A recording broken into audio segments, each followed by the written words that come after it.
ബത്തേരി മൈസൂർ ദേശീയപാതയ്ക്കരികിലാണ് ഞാനുള്ളത്. എന്ന് പറഞ്ഞാൽ 11 വയസ്സ് മാത്രം പ്രായമുള്ള ഒരു കുട്ടി, മനു എന്ന ഒരു വിദ്യാർത്ഥി, മരണത്തോട് മല്ലിട്ട ദേശീയപാതയ്ക്കരികിൽ. പൊൻകുഴി കാട്ടുനായ്ക്ക ഉന്നതിയിലെ മനു എന്ന വിദ്യാർത്ഥി, ആ കുട്ടിയുടെ മരണം ആരും ചർച്ച ചെയ്തതുപോലുമില്ല. ചോദിക്കാനോ പറയാനോ അവന് ആരും ഉണ്ടായിരുന്നില്ല എന്നതുകൊണ്ട് തന്നെയാണ് വാർത്തയിൽ എവിടെയും ഇടം പിടിക്കാതെ ആ കുട്ടി ഇന്ന് നമ്മോടൊപ്പം ഇല്ലാതായിപ്പോയിരിക്കുന്നു. അതിൻ്റെ സത്യാവസ്ഥ അറിയാൻ വേണ്ടിയിട്ടാണ് നമ്മൾ ഈ പൊൻകുഴി കാട്ടുനായ്ക്ക ഉന്നതിയിൽ എത്തിയിട്ടുള്ളത്. ആ ഒരു സംഭവം നടന്ന ആ സമയത്ത് പോലീസിൻ്റെ വാഹനം, അവരുടെ ഔദ്യോഗിക വാഹനം 1 മണിക്കൂറോളം അവിടെ ഉണ്ടായിരുന്നു. പക്ഷേ അവരും ആംബുലൻസ് വരട്ടെ എന്ന് പറഞ്ഞ് കാത്തിരിക്കുന്ന ഒരു സാഹചര്യമാണ് ഉണ്ടായത്. ഇത് ഗുരുതരമായൊരു വീഴ്ചയാണ്. ആ ഒരു വീഴ്ച മനസ്സിലായതുകൊണ്ട് തന്നെ മനുഷ്യാവകാശ കമ്മീഷൻ സ്വമേധയാ കേസെടുത്തിട്ടുണ്ട്. അതുകൊണ്ട് അന്ന് എന്താണ് സംഭവിച്ചത് എന്നറിയാൻ വേണ്ടി തന്നെയാണ് നമ്മൾ വന്നിട്ടുള്ളത്. മനുവിൻ്റെ അച്ഛനും അമ്മയും ചക്കിയും ബിനുവേട്ടനും നമ്മോടൊപ്പം ഉണ്ട്. ഞാൻ വിചാരിച്ചു ചെറിയൊരു മുറിവാന്ന് വിചാരിച്ചിട്ട് ഓടിപ്പോയി. പിന്നെ നോക്കുമ്പോൾ മൊത്തം ബ്ലഡായി കിടക്കുക. അന്നേരം ഞാൻ ചക്കന്മാരെ പറഞ്ഞു അതെങ്കിലും ഒരു ആംബുലൻസ് വിളിച്ച് തരാൻ പറ്റുമെന്ന് പറഞ്ഞപ്പോൾ മനു വന്നൊരു ചക്കൻ ആംബുലൻസ് വിളിച്ചു കൊടുത്തു. ചക്കൻ വിളിച്ചപ്പോൾ തന്നെ 5 മണി സമയത്ത് ഞങ്ങൾ വിളിച്ചതാണ് ആംബുലൻസ്. നേരത്തിൽ പോലീസ് ഞങ്ങൾ അവിടെ തന്നെ ഉണ്ടായിരുന്നു.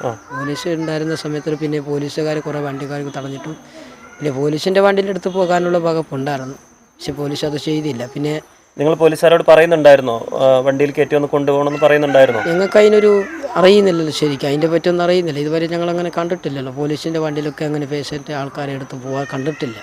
ഞങ്ങളത് വിചാരിച്ചിട്ട് ഞങ്ങൾ പിന്നെ പോലീസ് പറഞ്ഞു ഒന്നും സംഭവിക്കില്ല, കൊച്ചിനൊന്നും സംഭവിക്കില്ല, ചെറിയൊരു മുറിവല്ലേ ഉള്ളൂ, ഒന്ന് ധൈര്യപ്പെടുക എന്നൊക്കെ പറഞ്ഞ് ധൈര്യപ്പെടുത്തിയിട്ട് ഞങ്ങൾ അവിടെ ഇരുത്തി. അപ്പോൾ പോലീസ് വിളിച്ചോ ആംബുലൻസ് വിളിച്ചോ എന്നൊക്കെ ചോദിച്ചു. അപ്പോൾ കാലിനാണോ മുറിവുണ്ടായിരുന്നത്? തുടയ ഭാഗത്ത് ഈ സൈഡിലാണ് മുറിവുണ്ടായിരുന്നത്. അവിടെ മുറിയുന്ന ബ്ലഡ് പോകുന്നുണ്ടായിരുന്നു? ഭയങ്കര ബ്ലഡ് പോകുമായിരുന്നു. വലിയൊരു ഇത്തിരി ഓട്ടം ഉണ്ടായിരുന്നു. സൈക്കിൾ ഇപ്പുറത്തും പിന്നെ മോനെ പിടിച്ച് ആരി ഇരിക്കുകയായിരുന്നു. മരത്തിൻ്റെ ഒരു ഇവർ ഇരിക്കുകയായിരുന്നു. അങ്ങനെയാണ് ചെയ്തത്. പിന്നെ അവിടെ നിന്ന് ഞാൻ എടുത്തിട്ട് വെള്ളം കുടിപ്പിക്കാൻ വേണ്ടി പുഴയിലെടുത്ത് ഓടി. പിന്നീടാണ് മെയിൻ റോഡിലേക്ക് കൊണ്ടുപോയത്.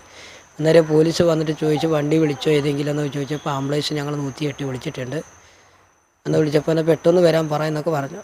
അപ്പോൾ പെട്ടെന്ന് വരാൻ പറഞ്ഞപ്പോൾ ഞങ്ങൾ വീണ്ടും 2-3 തവണ വിളിച്ചു. വീണ്ടും കല്ലൂരുണ്ട് പിന്നെ മുത്തങ്ങുണ്ട് എന്നൊക്കെ പറയുന്നായിരുന്നു. അന്നേരത്ത് വണ്ടി വന്നത് വൈകിട്ട് പോയി 6:30 ആയി. അതുകൊണ്ടായിരുന്നു കൊച്ചി തിരിച്ച് കിട്ടാതെ പോയി. മറ്റ് വണ്ടികൾക്കൊക്കെ കൈ കാണിച്ചിട്ടുണ്ടായിരുന്നോ? അന്ന് പോലീസൊക്കെ വണ്ടി കൈ കാണിച്ചിട്ട് നിർത്തിയില്ല. ബ്ലഡ് കാരണം ആയതുകൊണ്ട് ആരും കയറ്റില്ല. പിന്നെ ഞങ്ങളൊരു ഓട്ടോറിക്ഷ നിർത്തിയായിരുന്നു. പിന്നെ ആ പുള്ളിക്കാരൻ പറഞ്ഞു ബ്ലഡ് ആയതുകൊണ്ട് കയറ്റാൻ പറ്റില്ലെന്ന് പുള്ളി പറഞ്ഞു. ഇനി പുള്ളിയുടെ അങ്ങോട്ട് പോയി. ബ്ലഡ് കുറേ പോയതല്ല. അപ്പോൾ കൊച്ചിനെയും എൻ്റെ തോളിൽ കിടത്തിയിട്ട് നിൽക്കുകയായിരുന്നു കൊച്ചിനെ എടുത്തിട്ട്. പിന്നെ ഒരു വണ്ടി നിർത്തിയില്ലായിരുന്നു അവിടെ. പിന്നെ കൊച്ചു പറഞ്ഞത് ആംബുലൻസിൽ ഒരു കാര്യം മാത്രമേ ഉള്ളൂ, എനിക്ക് ഭയങ്കര വയറ് വിശക്കുന്നുണ്ട്, ആസ്പത്രി എത്തുമ്പോൾ എന്തായാലും ചോറ് വാങ്ങിക്കൊടുക്കണം എന്നൊക്കെ പറഞ്ഞായിരുന്നു. ആയിക്കോട്ടെ ഹോസ്പിറ്റലിൽ എത്തിക്കട്ടെ ആദ്യമെന്ന് പറഞ്ഞു. അപ്പോൾ എന്നോട് അവിടെ തന്നെ ഒരു കൊച്ചിന് സീരിയസ് ആയിരുന്നു. ഹോസ്പിറ്റലിൽ എത്തുന്നവരെ കൊച്ചു ഭയങ്കര സംസാരത്തിലായിരുന്നു. എത്തിയോ അച്ഛൻ പെട്ടെന്ന് എത്തിക്കണോ എന്ന് പറഞ്ഞു. ആയിക്കോട്ടെ പറഞ്ഞു ഇനി ഇച്ചിരിയല്ലേ ഉള്ളൂ, മൂലങ്കാവ് കഴിഞ്ഞല്ലേ ഉള്ളൂ, ഇനിയിപ്പോൾ കുറച്ച് ദൂരമേ ഉള്ളൂ, ഞാൻ എന്തായാലും നമുക്ക് എത്തിക്കാം, പെട്ടെന്ന് എത്തുമെന്ന് പറഞ്ഞു. അവിടെ തന്നെ പോയി ഹോസ്പിറ്റലിൽ പോകുമ്പോൾ തന്നെ കൊച്ചിന് ഭയങ്കര സീരിയസ് ആയിപ്പോയി. പിന്നെ ഡോക്ടർ പറഞ്ഞു, ഞാൻ ഡോക്ടറിനോട് ചോദിച്ചു ഡോക്ടർ എന്താണ് സംഭവം. അപ്പോൾ ബ്ലഡ് പോയത് കൊണ്ട് പറയാൻ പറ്റില്ല, ഒരു 5 മിനിറ്റ് എന്തായാലും നോക്കുക, കുറച്ച് 10 മിനിറ്റ് മുമ്പേ കൊണ്ടുവന്നിട്ടുണ്ടെങ്കിൽ നിങ്ങൾക്ക് എങ്ങനെ രക്ഷിക്കാറെന്നാണ് പറഞ്ഞു. രാവിലെ എണിക്കപ്പോൾ എന്നെ വിളിച്ച് പറയുന്നുണ്ട്, അമ്മ എനിക്ക് വെള്ളം വേണം, കുളിക്കണം, സ്കൂൾക്ക് പോകണം, വീട്ടിലിരിക്കാൻ എനിക്ക് പറ്റില്ല, അതൊക്കെ പറയുന്നുണ്ടായിരുന്നു. സ്കൂളിനെ വിട്ട് വന്നിട്ട് 3:30 വരുമ്പോൾ അമ്മയ്ക്കും അച്ഛനക്കും ഉമ്മ കൊടുത്തിട്ട് കളിക്കാൻ പോകുന്നുണ്ട്. സ്കൂളിൽ പോകുമ്പോൾ ഉമ്മ ഇട്ടിട്ട് തന്നെ പോകുന്നുണ്ട്. ഞാൻ സ്കൂളിൽ പോകുന്നുണ്ട് എന്ന് വിചാരിച്ചിട്ട് ഉമ്മൊക്കെ കൊടുത്തിട്ട് എനിക്ക് പോയിക്കൊണ്ടിരുന്നു. പോലീസ് വാഹനം അവിടെ ഉണ്ടായിരുന്ന ഒരു സമയത്തും ചെറിയ മുറിവല്ലേ, ആംബുലൻസ് വന്നിട്ട് കൊണ്ടുപോകാം എന്ന് പറഞ്ഞ് 1 മണിക്കൂറോളം വൈകി എന്നുള്ളത്. ഹോസ്പിറ്റലിൽ എത്തുമ്പോൾ അവർ പറയുകയാണ് ഒരു 10 മിനിറ്റ് മുമ്പെങ്കിലും വന്നിരുന്നെങ്കിൽ നമുക്ക് കൊച്ചിൻ്റെ ജീവൻ രക്ഷിക്കാമായിരുന്നു എന്ന്. ഇതിൽ നമ്മൾ ആരെയാണ് പഴിക്കേണ്ടത്?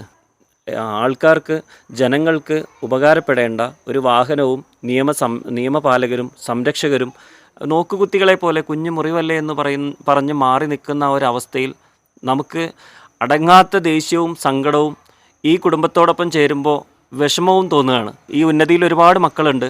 ആ മക്കളോടൊപ്പം ചാടി തുള്ളി കളിച്ച് നടക്കേണ്ട 11 വയസ്സ് പ്രായമുള്ള ഒരു കുഞ്ഞിൻ്റെ അച്ഛനും അമ്മയും എൻ്റെ ഇടത്തും വലത്തും നിന്നിട്ട് തനിക്ക് നഷ്ടപ്പെട്ടു പോയ മക്കളെക്കുറിച്ച് അവരെങ്ങനെയാണ്, നമുക്ക് തന്നെ ആ ഒരു വാർത്ത നമ്മുടെ നാട്ടിൽ ഇതെങ്ങനെയാണ് സംഭവിക്കുന്നത് എന്ന് ഓർത്ത് വിശ്വസിക്കാനാവുന്നില്ല, ഉൾക്കൊള്ളാനാവുന്നില്ല.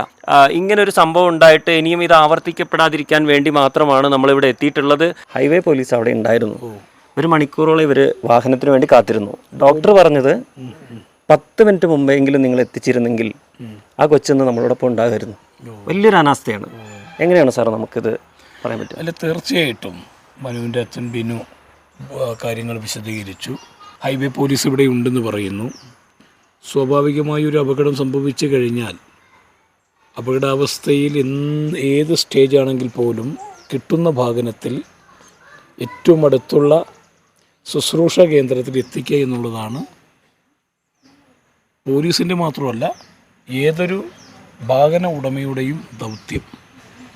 പക്ഷെ ഉത്തരവാദിത്തത്തോടെ പോലീസ് ഇവിടെ ഉണ്ടായിട്ടും അത് ചെയ്തില്ല എന്നുള്ളതാണ് ബിനുവിൻ്റെയും ചെക്കിയുടെയും പരാതി.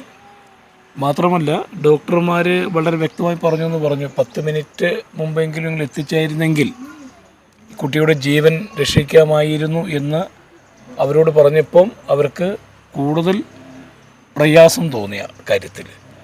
ഈ കാര്യം ഒരു പട്ടികവർഗ വിഭാഗത്തിൽപ്പെട്ട കുടുംബത്തിലെ ഉണ്ടായൊരു സംഭവമെന്ന് നിലയ്ക്ക് ഇതൊരു സമഗ്രമായ അന്വേഷണം ആവശ്യമാണ്.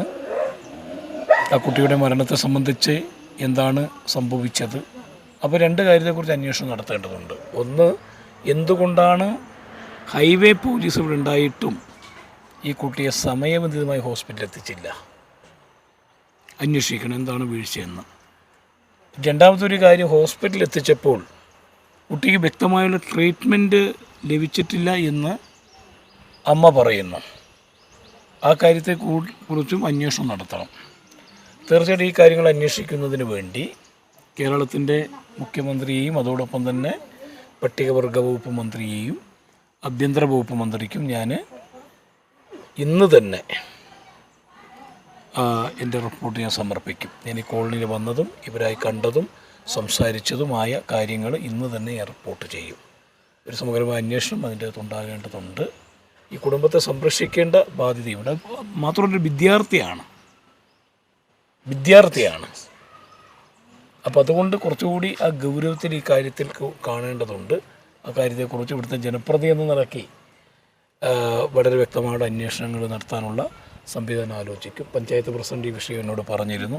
ഇവിടുത്തെ പൊതുപ്രവർത്തകനാണ് ഡെനീഷൊക്കെ ഈ കാര്യം എന്നോട് പറഞ്ഞിരുന്നു. കാര്യത്തെക്കുറിച്ച് വളരെ വ്യക്തമായ അന്വേഷണങ്ങൾ നടത്താനുള്ള സാഹചര്യങ്ങൾ ഒരുക്കും.